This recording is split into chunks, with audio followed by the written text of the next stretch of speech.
Thumbnail আর title দেখে হয়তোবা বুঝিয়ে গেছেন আজকের কি বিষয়ে ভিডিওটা। হ্যাঁ, আজকে আমি আপনাদের সাথে শেয়ার করব কোন ধরনের বিচি দিয়ে গাছ করলে খুব বেশি ভালো হয়। এখানে বড় বিচি যেগুলো দেখতে পাচ্ছেন এগুলো হচ্ছে গাছের দুন্দুল থেকে নেয়া। এই যে এগুলো হচ্ছে দুন্দুলের বিচি, আর যেগুলো ছোট ছোট দেখতে পাচ্ছেন এগুলো হচ্ছে কিনে নিয়ে এসেছিলাম। গিয়ে বলেছিলাম ভালো জাতের বিচি যেন দেয়া হয়, তো 60 টাকা করে একটা প্যাকেট রেখেছে। প্যাকেটটা খুলে এনে বাসায় দেখি যে বেশিরভাগ বিচি আগে থেকেই নষ্ট হওয়া, ভিতরে পোকা খেয়ে নিয়েছে।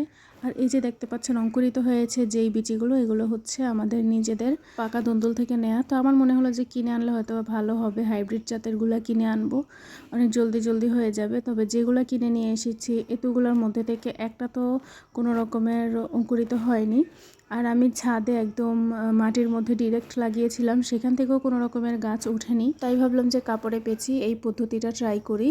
তো এরকম করে আমি আরও অনেক গাছ লাগিয়েছি আর ভালো ফলাফলও পেয়েছি। তাই এবারও ভাবলাম যে বিচিগুলোকে এরকম করে তারপরে আমি লাগাবো। আর এখন দেখি কি না বিচি সবগুলোই নষ্ট হয়ে গেছে।